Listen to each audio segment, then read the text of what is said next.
You're listening to the Practical Wealth Show with Curtis May.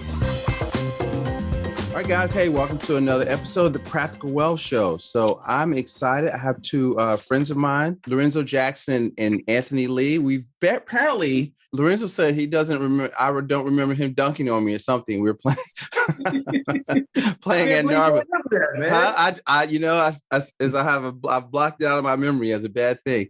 And then Anthony and I played together for years, and then all of a sudden, it's funny because we see Philly's such a small town, and you see people like you'll see them dressed up or you'll see them downtown, in a suit or whatever. And it's like, well, you only know them in sweatpants and sneakers on the court. They have this whole other life. They're married, got kids, and it's fascinating to grow up like that. But I had the honor, and I wanted to bring them on, of speaking they had a VIP dinner. So they had an event that was absolutely awesome. So if you can, and people were flying in from out of town. So as you follow them on Instagram, you need to check it out. But it was called the Investment Blueprint. And it was like the end of October. And it was basically, the theme was real life Monopoly. And I got a chance to speak at their VIP dinner with Janelle. Some of y'all know Janelle Wilson, who's, I forget what episode, we'll put it in the show notes. The Burr Method. I got to get y'all on. I love what you're doing out there. And so Lorenzo, Anthony, tell them about yourself, how you got into this real estate journey, and let's show them how to make some money. I'll go first. I'll jump out here. So Lorenzo Jackson of Jackson Rental Homes, which is a full-based property management company.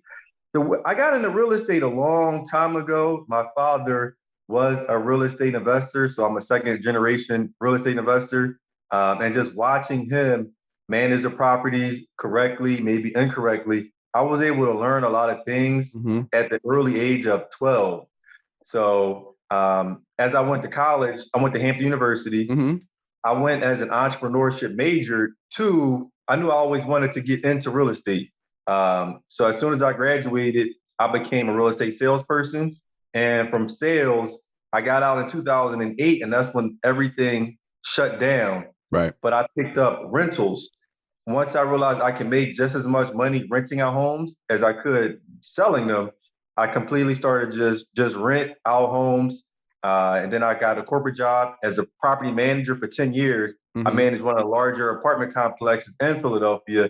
And that's where I was able to start my own company, and as well as buy real estate during my journey. So I do both, own property management company, and my biggest part is I love being a real estate investor and watching the city from 2008 to what it is now, where prices have almost tripled in some areas. It's a beautiful thing. Yeah, absolutely. Anthony. Yeah, so I'm Anthony Lee, A-Lee Real Estate on social media. My journey's kind of, it's no like straight path, right? So I'm the guy who always knew I wanted to be an entrepreneur. I wanted to be this business person, but I didn't know how. So like my immediate examples of, what it is to be an adult were people who, nothing wrong with it, but they had a job, they worked, they believed in going to school. And, one day you'll have enough money, you'll retire, and you'll live the end of your days, peacefully as a senior getting your checks. But for me, that never was really my thing that attracted me. So I started my first business at the age of 12, which was a landscaping business. I did that from age 12 to 22. In that process, I really just was, networking and trying to figure out my path. I had a few exposures, I would say like high school, senior year, and early college, where I was running into people. I had one cousin who was doing real estate, and I bumped into some other people. And then somebody gave me the book, Rich Dad, Poor Dad. And I had that aha moment. And I had realized like, hey, I have this landscaping business, but I really have a hustle, not a business. And there's a big difference between being a hustler and a business owner, because I have to go out and do the work every day in order to make money versus I use my money to employ people and they help me make the money. Right. And in that, I basically, went from cutting grass, selling T-shirts and CDs in college, just trying to build my skill set until I could figure out, I need a job. I'll get this degree. I'll get a job. Next thing you know, I'll use that to get a loan, and hopefully I'll be able to buy houses. But in that process, I was able to buy my first property a year or two after college, but I got laid off from that job. So nobody told me about being an adult where like they can fire you for no reason just because of budget cuts and all that other stuff. Right. Two reasons, any reason or no reason at all. Is there? Right. So, for me, that was a shell shock, and it hurt my feelings. I'll be honest. It hurt my feelings. To this day, I literally, like, every time I buy a new car, I drive by that job and just wave at the guys and say hi, or I buy a property, I just, hey guys, how you doing? Right. Like I'm still standing, I'm okay. But in that process, it taught me that I can't be dependent on one income as well as dependent on somebody else to help me get to my future and chase my goals. So I got my real estate license after getting laid off. That was when Obama just hit office. So I was able to use my unemployment to hold me over, stay in my mom's back room, get my real estate license. And in that journey, I failed my real estate exam 10 times. So, I thought real estate might not have been for me because I couldn't pass the test, but I did overcome it. You only got to pass it once, right? Exactly. That's right. Exactly. And I mean, at that point, I was failing about 1 and 2 points. I was going every week, the 7th, 8th, and 9th, and 10th time, because I was like, I got to pass this thing. So once I got my license, I used my real estate license basically to allow me to help others buy and sell real estate, but use that as basically a paid education for me to realize, oh, this is who the lenders are. This is who the contractors are. This is what a buyer looks for when they're buying houses. This is what tenants need. And from there, I started out, first year I bought one, second year I bought no houses, second year I bought one. And then my fourth year I jumped up, I bought 3 or 4. And then I hit another ceiling, another wall, due to not knowing being self-employed, you're not really bankable and you can't write everything off in your taxes. Right. So, once I got through that, learning that process, I've been able to scale where, I can buy 3 or 4 houses, per year, whether I flip them or use them as rentals. And now basically in my last 2 years of growth, I'm now moving towards buying apartment buildings. My man. I think point out a couple of things. So one, they started early. I'm a second generation business owner, Lorenzo. My dad, we were in the supermarket business. We're in the tavern business. And, I actually got into the financial services business in college. During basketball season, I realized the NBA was not looking for 5'11" shooting guards. I got my insurance license, and I ended up recruiting my dad into the business. So we were in financial services together. But what you'll notice is that you start early, so you got to learn how to earn money. That is a critical thing there. That's what I want y'all to see. And then Anthony didn't stop. Like I had people, I used to recruit people in the insurance business, and it was like they would fail the test. Teachers, 1 time, 2 times, their ego is so hurt they stop. But that means you're supposed to keep going. It's not supposed to be easy, right? Where were you been had you quit? Right. And so that's good stuff. So y'all were doing, and also your competitive nature. See, I like the whole basketball thing because Lorenzo was beating you in some kind of way in terms of the volume, and that made you kind of level up. Tell them about that, and then I want to talk about how you came together. So me and Lorenzo have been good friends. Like we grew up playing basketball in Southwest Philadelphia. I lived in Delaware in Yaton, which is literally across the street from Southwest. So we would leave Delaware, like Yaton, and come to Southwest to play basketball. So we were competitive, growing up. But then over time, like you said, you see people but don't know what they do because you never ask. You don't grow up like, hey, what's your profession? What do you do? Like, so eventually because of social media, we connected and realized like, hey, there's power in coming together. We can still do our own thing, but when it comes to, trying to be a resource and a positive impact in our community and with our people, hey, let's do it together so we don't have to pull this train by ourselves. Mm-hmm. And in that, Lorenzo's passed me off deals that I was able to purchase and make a profit. I provided deals for him. And we took that synergy and said, hey, let's put that on a larger platform and bring some more people in, because now, Lorenzo just got another large apartment building that he's taken down through the networking. Like I said, I'm chasing apartment buildings as well. And in that competitiveness, you say to Lorenzo, like, yo, I'm doing this one house, like, check me out. Lorenzo's like, yeah, that's cute. I'm doing 3 houses right now, and I got 3 more under contract that I'll be closing on next month. You're like, all right, never mind. I'll talk to you later. I have some work to do. So, one of the things in my growth and my journey, I've realized that it's okay to be less than or to be not doing as well as somebody else if you're open to being uncomfortable and using that as motivation. not using it as, self-doubt or pity. Yeah. So, hanging around. And the other good thing is I have to always say, I always salute Lorenzo because he doesn't do it in a boasting way. He does it in the way that he's trying to show you like there's more in the tank or that there's more on the other side of what you think you can do. So, and he does it, like I said, very humble about it. You wouldn't know unless you get to really talk to him. And he'll tell you like, yeah, like I said, I'm doing one house. He's like, yeah, I'm doing 3. So now it's like, currently I'm actively doing 3 houses and I got 1 more coming under contract. And like I said, I've been negotiating this apartment building for the last 2 weeks because it's like, when you got friends like Lorenzo, KR, Dwayne, you only can keep going up. Even if you get a millionaire's crumbs, that's probably going to be thousands of dollars. Right. So it's like, I've learned to like, accept like, hey, I'm still growing. I got work to do, but I want to hang around these people that are doing better than me because it's only going to strengthen me. I think it's important to, and one way we really came together is because, like you said, as we learn information, we're not bragging about it because we'll say, okay, I'm working on 8 different projects. Now this is how you can scale up. And this is another reason why we have the conferences. And we had a lot of free content as well. We want anybody who wants to learn to be able to learn.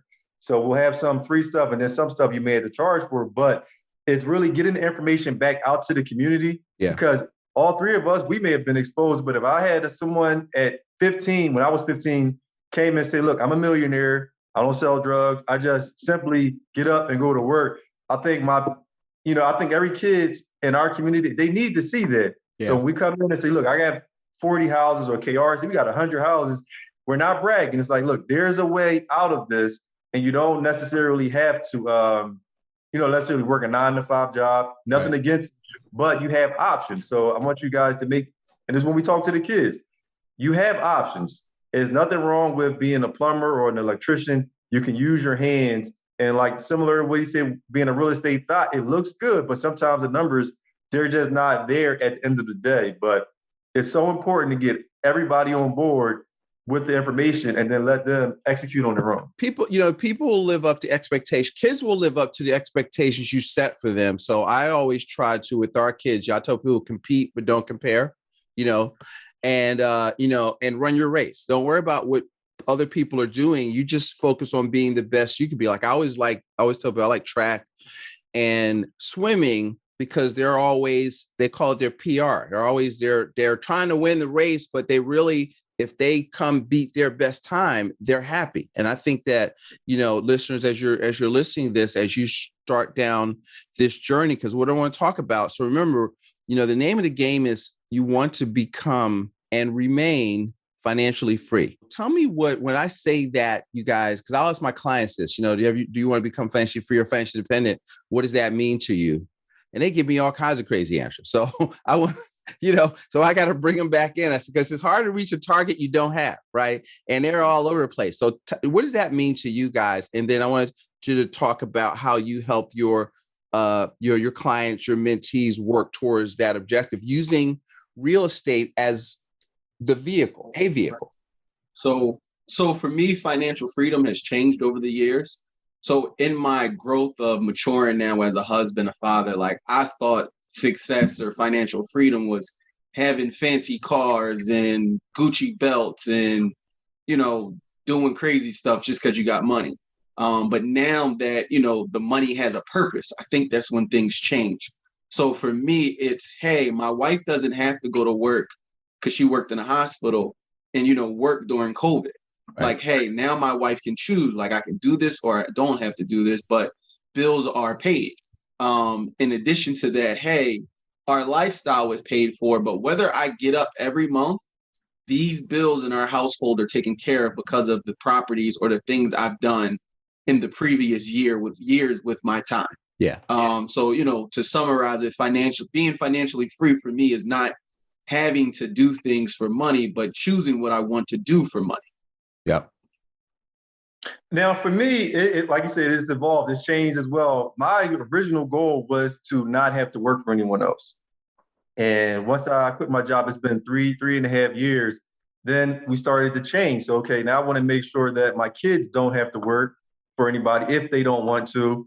And my immediate goal right now is I want to retire my wife.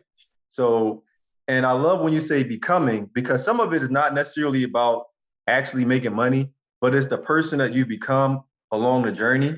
Yeah. And I love watching my mentees and people that we're educating Saturday nights. Like, what do you, they'll call you on a Saturday night saying, okay, I'm looking at houses, I'm doing certain things where normally a year ago, they would have been watching Netflix or doing something else. Right. And understanding that they're becoming a different type of person, they're being more responsible. And it's just that watching them become, or that transformation is beautiful. Yeah. And you're having a different conversation with that person a year or 2 years later when they have 4 or 5 different properties and what they're working on against when they first started, and watching that light bulb go off and they can realize what's actually possible. And there aren't too many limits to what you can do. And this is the best part about it, is watching that transformation. Even I've been able to see it in, Ant, other people. I still remember when Ant your credit score hit it was like 850. That's a beautiful thing. Right. It's a beautiful thing. And it's just information and small tactics and strategies that we've been able to learn. And we're changing people's lives. So I'm loving watching people quit their job, retire their wife, and reach certain levels, and they're actually becoming new people. So that's the part that I really Here's the thing too. So does them becoming successful affect your ability to become successful? Oh, no, not at all. See, that's what I want to see. Because most people have this scarcity mindset, right? And if I win, you have to lose. But if you're Lorenzo's and Anthony's willing to share, because once you understand, you think from a prosperous mindset, you understand there's more than enough for everybody to have more than enough. So can I touch on that, Curtis? Yeah, please. So that mindset, I feel like, is what a lot of us are raised in. It's called survival. Yeah. So you don't want to tell me what you're doing because I think you're going to take from me, or I'm not going to be able to still have the same opportunities. So like, I still battle with this with my mother. I know she loves me, but she's like, hey, don't put all your business on social media. Mm-hmm. But I'm trying to explain to her that the information's already out there. So whether I give it to them or I hide it from them, they're going to get it. But, hanging around guys like Lorenzo, KR, and some other people, my best friend, Greg Loper, it's always been about, hey, if I can help one more person, and eventually that blessing will come back to me, but I'm not looking for it. So, if you can get out of that mindset of survival, like Lorenzo said, the opportunities are endless, because if you're always helping people, people are going to see that, and eventually they're going to start helping you. And a lot of the things that we're doing now, we're not doing them because we know magic or because, we know some super people. It's because we've been connecting with more people genuinely, and they're connecting us with other people. Like Lorenzo said, my credit score, I never would have thought would be 800. My credit score is like that because Lorenzo shared some tips with me. And then what did I do? I took it to my team, my village, and they were like, oh, I got this and I got that. I didn't know you needed that, or I didn't know you didn't know. And now we're sharing ideas, and now everybody in the circle. It's a thing now where you can't hang in a circle unless you're buying 1 or 2 houses a year. You can't be in a circle unless you have a 700 credit score. You can't be in a circle unless you take care of your kids and, you're being a positive role model in your inner circle. I love that positive peer pressure. Lorenzo, you gonna say something? Yeah. No, I was like the stress. Like he'll talk about the inner circle. Like it's a lot of it is a lot of pressure to be inside of the circle, because you get a call saying, all right, we got a high school we got to go to. The kids aren't safe leaving, so we're going to go there. After this, we have community cleanups. It's a lot of work, but it is rewarding. So I want you to hit that. I want to talk about, let's say, I want you to be thinking about it. So I'm going to tell you what I'm thinking about. So let's say, because I always give people some tactical stuff, is that I'm working, or I've got 1, 2, 3 properties now, and I need to scale, and I want to scale faster. Okay, I want to talk about that. But first, I want to talk about some of the things that you guys are doing with the community events, because I've seen Instagram or Facebook, but I saw some of the stuff you're doing. And why is that important, and what types of things have you been doing? So we are intentional about, we do business in these neighborhoods, but the thing we really didn't like is that the people who really make some of the waves, they don't look like us. and nor do they come back to the community and give back. They'll make money in the corner stores. They'll buy the real estate, but they're not doing anything in the community. They're just making money in the community. So, Lorenzo said, hey, we're going to do community cleanup. So we do community cleanups in the summertime. And then in between the community cleanups, that's where I come in and I'm helping connect at schools where we basically get a group normally whenever we get the opportunity, and we'll go speak to the children to show them, hey, you can do something different, or this is why it's important for you to go to school every day, because this is just the stepping stone. But again, if we would have learned these things early on, I probably would have paid attention in school a little more, because I saw somebody doing what I wanted to, what I thought I wanted to do or was curious about. Right. So it's like, we want to be that voice. We want to be that face to say, like, regardless of what we do, what we're successful in, we're always going to make time for our neighbors, our community, our friends and family, because look, we come from where y'all come from. We understand what you're going through. Just give us the opportunity and we'll show up. Right. That's and awesome. I think a lot of it came from, in the city, we're going to have 500 murders this year. And as we can't be a leader in your community and just ignore that fact without doing anything. So I love talking to other brothers. It's like, all right, so the first thing you see when you're on the news is how many people died over the weekend or yesterday. They're like, well, what are we going to do about it to try to stop it? And I think a lot of our problems in our community come from poverty or financial issues. And I think if we solve these financial issues, there is maybe hopeless romantic, but I'm thinking that there's a brighter light at the end of the tunnel. And we don't have to live like this here in Philadelphia if we can educate people on our finances. I think it starts there. And also in other cities, because I always tell people, look, my sister's a social worker, right? I said, listen, you only have one bullseye, right? And I know poverty is no great breeder of character, right? So I'm the money guy. Like, I try to teach people. I think financial literacy, which is accounting, by the way, is what you know today. I tell people, look, I'm a financial educator. What you know today and how you think will determine where you'll be at 5 to 10 years from now. And I think that you have to expose people. I used to do talks. I haven't had time. I want to get y'all in a circle because I love what you're doing. So maybe you can, I'll get so busy. I don't have time to do them, or I don't make time to make the connections to do them. But I used to do stuff with the Urban Affairs Coalition, right? And so I had people that were like trying to tell me what I should teach them. Like, they had these basic financial curriculum. Oh, they're not ready for that. So listen, you contracted me. I'm the teacher. Let me decide what they can handle, because they got to hear it their first time first. You know what I mean? And, I come from the premises that finances is simple. 2 + 2 is 4. But the whole financial world teaches you, here's what they basically say in so many words. You're not smart enough. You don't have the time, the temperament, or the training to personally handle money. So basically, in so many words, they all say, give your money to us. Put it in this 401k, put it in these mutual funds, let us manage it, let us charge you fees for 30 years. Okay. And, whereas if you save, I teach people to capitalize, right? And so if you have money and you learn some stuff like y'all are teaching them, then I think that you could make a better ROI on your money than Vanguard or some fund manager you haven't met that's 1,000 miles away. So that's my premise. This is why I like having guys like you on the show, because I want to show people, you got to get your finance together. But now, what do you do with your money? I'm rereading. I'm thinking about making a course out of The Richest Man in Babylon, and the third principle in the 7 cures for a lean purse is make thy gold multiply. Well, how do you do that? Go to the blueprint, right? Right. And so which is one of the 4 asset classes, but most wealth is business owners and real estate. So, success leaves clues.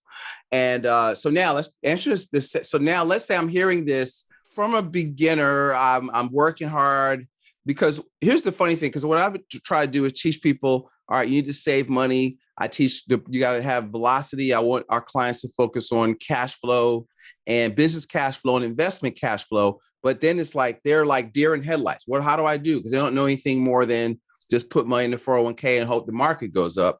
How would you take a person like that and kind of break that is a big question, I'm sorry, their false beliefs, and kind of guide them in the path of like what you learned? See, Lorenzo was second generation, so he kind of already, didn't have the false beliefs to break. But but you can always take it to the next level. But You know what I'm asking? Like, how would I? No, we got you. Yeah. Okay. No, we got you. So I'll start, right? So if I'm talking to somebody that's starting out and they're trying to figure it out, right? So that's really my specialty. Mm-hmm. Because like I said, I had a regular 9 to 5. I didn't have a trust fund. I didn't have a nest egg of money. I just figured out where I was and I started where I was at. So, I knew I had a job at the time. I had fairly decent credit. I could get pre-approved for a loan. It was only $80,000. Whatever I could get for this $80,000 and for this down payment money I have, I was going to make it work. That's it. So, some people are like, well, I want to save this amount and take care of all of this. I understand that it is good. However, I'm going to be the person to tell you, look, make sure your job income is sustaining your household, and anything extra, you have to put it to work. And when I say extra, that could be coming from personal credit, business credit, or money that you get from, 401k that you can borrow from, or even a partnership. So a lot of some of my bigger goals and success has come from forming partnerships. For what I couldn't do by myself, I could form a partnership to bridge the gap. And there, when you talk about being able to scale, your 9 to 5 income is taking care of your house. Yeah. All the money that you're using, whether it's partnership, credit, or savings, it's now going out in the street to help you multiply now. So you get one, and then, if you can take those profits, don't use that money to go ball out. That was one of my biggest vices. I always would feel good. Like I reached my goal and now I'm going to go ball out and now the money's gone. I got to go do it again. But now I'm starting from ground zero. And again, hanging around guys like, Lorenzo and some other people that I'm hanging with, I've realized my last 2 years have been super great because I haven't been taking any money. I've literally been giving myself maybe 10%, 20% of the profit, but I'm taking it and running it right back into the next deal, or I'm putting it together so that when the big deal comes, I can now take it down. Exactly. Make your goal multiply. That's exactly what that means. Getting creative velocity. Lorenzo. Yeah, I think those first steps it's all about the mentality. So that's something I do struggle with because I love to get them after they believe. But once you believe, then that's when I love to talk about different strategies and tactics. But that first step is once you have the confidence knowing that it can be done. I always like to start people who can't really see it inside of their worst fear, which is a fully gutted house, an empty house. And then we'll take them into something that's completely done. And then they can actually see what happens from A to Z in a matter of an hour. And then they actually can believe it. And when we break down the numbers and really step by step, it helps. But sometimes they have to physically see their worst case scenarios. Like what happens if everything in the house is gone? Well, you build it back up again, and this is how you do it. So that's how I like to always start with somebody who doesn't have the same exposure as we had when I was young. Right. Just visualize that this is a real thing and walk them through that. And it takes time, but you're going to be here anyway. So you might as well learn how to, make some money. When you talk about becoming, and Lorenzo also talked about it, the mindset, we have to unlearn a lot of the things we thought were right. So the school system, the community, the neighborhood, whatever that entails, you have to figure out where's the good in those things, but also build your own blueprint to how your life is going to look or how you're going to get there. And I think one of the game changers for me, in addition to my circle, but if you don't have a circle, start within yourself and get a therapist.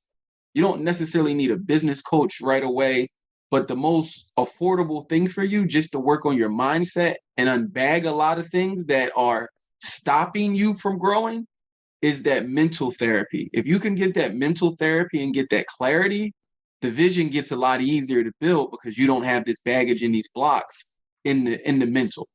Yeah. I think that people talk themselves out of stuff, or we've got I've seen my kids' generation there. It's, stuff happens. They're like, all right, I have to talk to my therapist in college. I was like, wait a minute. I was not that stressed out, I always tell people I had a double major. It was basketball and girls. So I was not, or they're talking about they're studying on Saturday. I was like, you study on Saturday? Okay.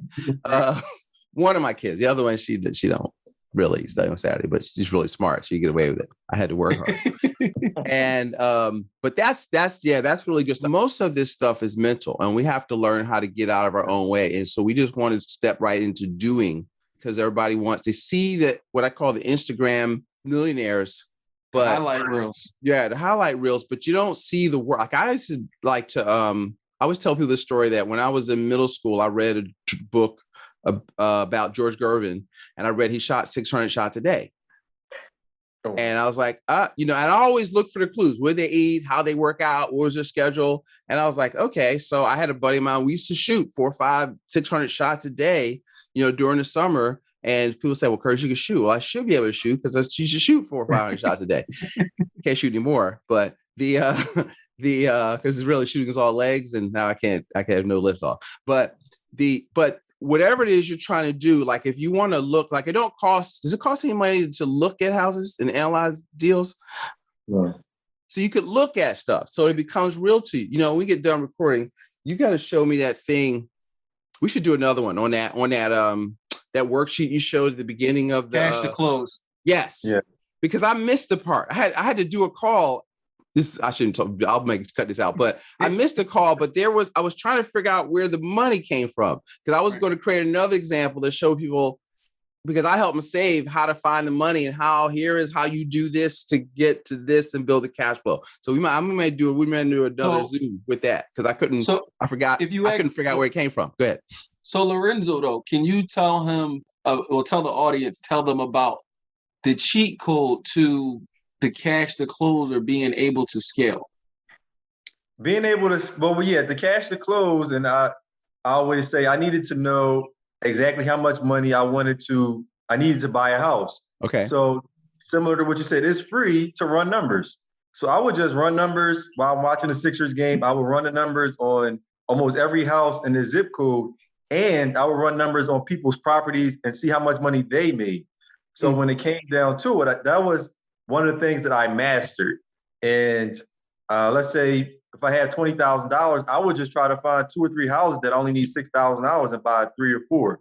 So that's how I was able to scale up, by mastering that sheet and using my money to actually buy the most properties. So my biggest mindset thing is I want to fail as fast as possible. So if I'm buying 4 houses, I'm going to learn a lot in those 4 houses, to where my 5th and 6th, I'm going to be able to not breeze through it, but I've learned a million things in those 4 houses. Now I'm going to buy 4 more. I'm going to learn a few other things. So now when we buy 4 or 5 houses, I've been accustomed to buying my properties in bulk. Yeah. And that's how I was able to scale up, because I didn't start necessarily buying 1 or 2 my first 2 years, but after that, I buy 4 a month, like 4 at a time.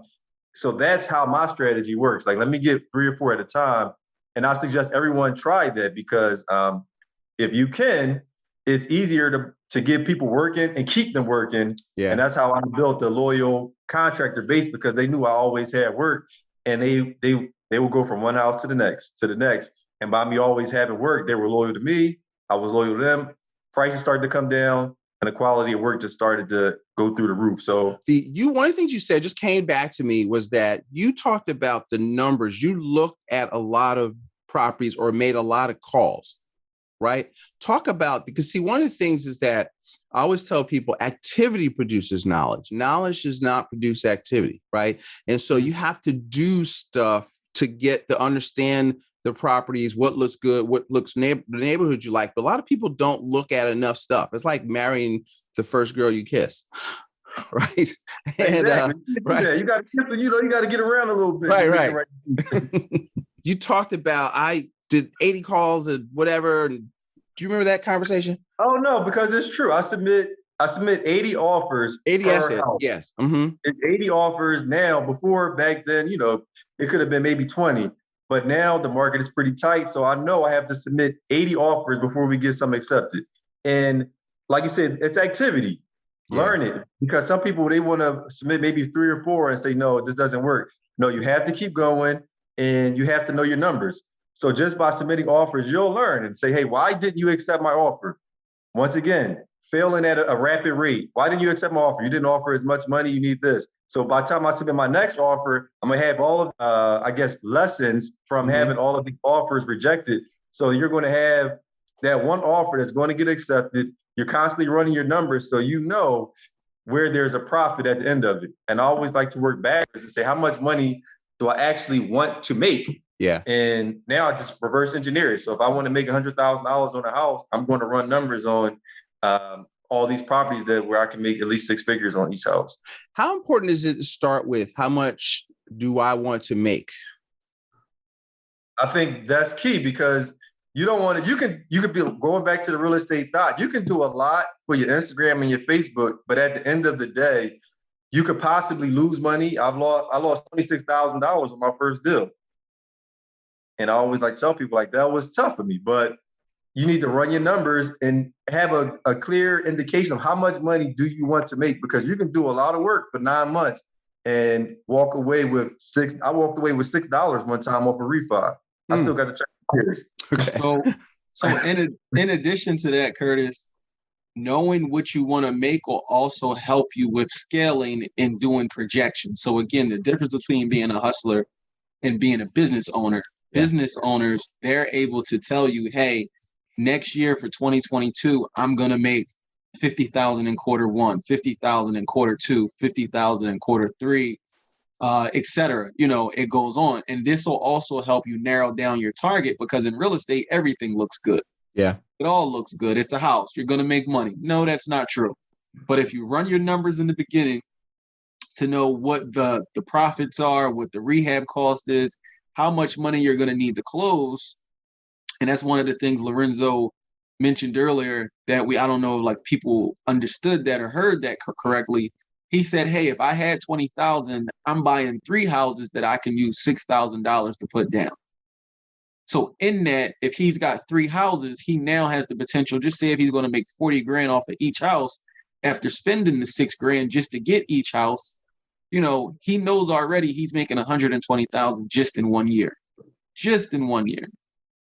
And now just imagine if you can multiply that 20,000 or 40,000, now you can double what you're doing. And now you're making 200 something thousand in 1 year. If you want to do that. So now the question is not of, if you can do it, it's when you do it and when you want to go ahead and be that aggressive or get your tools. But again, I say, hey, start where you are, build the process out, don't just go crazy, I would say, because, it can be dangerous. You could do 1 house and be done. It could ruin you, but again, it does help you if you at least have the momentum, because I could do 1 house and fail, but do another house to make up the gap. Right. You got to keep working. And that, I think that one of the things is that you have to span your thinking. So if you say, well, okay, 100,000 is a lot of money, I'm going to suggest you that it's not. And to run a business, right, on $100,000 is and so now extra money, that's nice, and you want to do that. But one of the things that I think the 3 of us agree on, we have to raise y'all level of expectation about money, and becoming financially free. And with the strategies that you teach, and I want you to tell them about how to find out more about you. Is it reasonable for them to become financially free in a decade or less? Yes, absolutely. About 5 years or less. Yeah. I mean, so with the right mentorship. Yeah. So with the right mentorship, so the things that have so I've been doing this since 2013, 2014. My years of success have been less than the years that I've been doing this. Mm-hmm. However, I didn't have the resources that I have now in regards to personal credit, business credit, my construction team, and how to find deals. So again, if I would have had this family that I have now in the investment blueprint, I probably could have, reached my success in 3 years instead of 7 years per se. Mm-hmm. So having that team or that environment around you, it'll definitely fast track the situation. So what took me 7 might take you 3, because I'm giving you what I know, good and bad, to already go to the toolkit that you had. Right. So, if you don't succeed or you don't grow in that time period, the question is, what work have you not done? Right. That's the question. What work have you not done? I think you need a plan. So I'm going to kind of throw this out there. We'll talk about it afterwards, because one of the things is I want to level up our clients next year. And one of the things that I talk to people about is I want people to have what I call a 5-year to 10-year goal of greatness, but I want 1 year objectives with 90-day targets. right? And so, you know what I mean? And so if you say, well, look, I want $5,000 or $3,000 of passive income, then I want y'all to meet these guys to kind of put together a active game plan for you to get from point A to point B. And because I think it's got to be systematic. You got to have a community. You've got to have the surroundings, and it'll kind of pull you towards success, right? Because of the community that you build. And so I'm excited that we're able to do this, and I see what you guys are doing. So hopefully, y'all let me tag along and hang out a little bit, and so I can hang out with greatness. And we got you. Yeah, come on, man. I can talk to y'all all day, but I know y'all I appreciate your time this morning. How can they follow you? When's the next event? Tell them how they can be involved in your world and what you got going on. You can follow us, social media. I'm Lee Real Estate. But then there's also the business page, the Investment Blueprint on Instagram.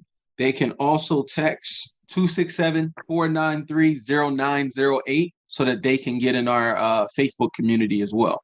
And as far as events, we got a ride along scheduled for January.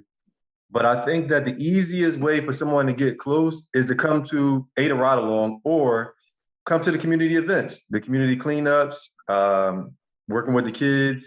Especially if you're a man, come on out, hang out. And that's how you can get access and be exposed to more so our inner circle. But if you want to be involved with the Investment Blueprint, our mentorship, I'm telling you right now, we can cut off a lot of the hurdles you'll have coming in real estate.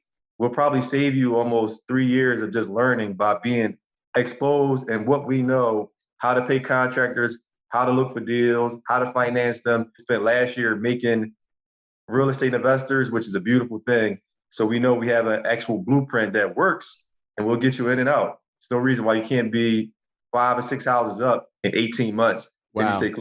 Okay. So and also just to piggyback on that, so we've got the community events, we've got the school events that where we be speaking to people, the summer camp.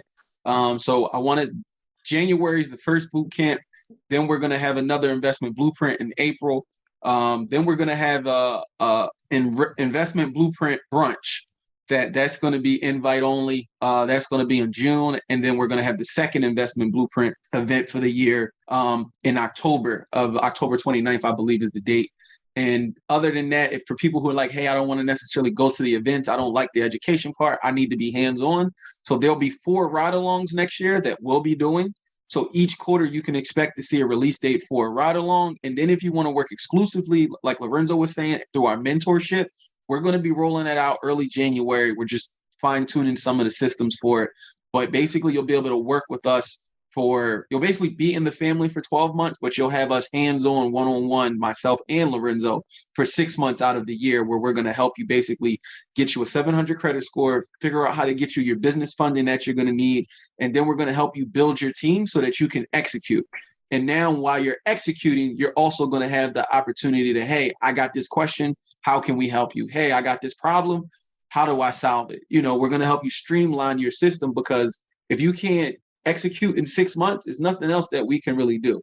The rest is really on you, but we're going to give you the tools that basically in 6 months, you should be up and running and able to execute. And we do have 1, 2, 3 people just since last year who we didn't even mentor them, but they basically came to our events, whether it be a ride along or the Investment Blueprint. One person, Keith, super duper cool guy. He just actually finished his first rehab. He came to the last, not the one we just had in October, the first one we had back in March, I think.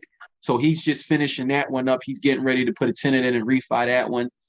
Then we just had a young lady. She came to actually the boot camp that me and Lorenzo did. She just closed on her first property this last Friday. And then we have another young lady who's in the group, her and her fiance.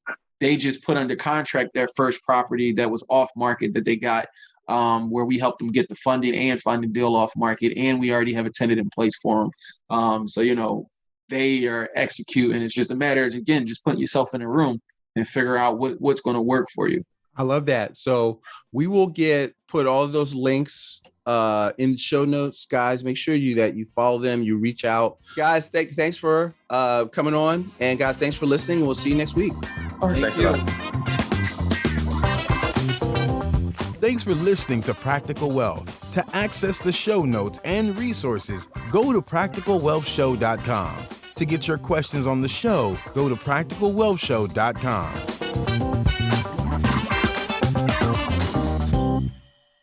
This show is for entertainment purposes only. Before you make any investment decisions, consult a professional. This show is copyrighted by Practical Wealth. Written permission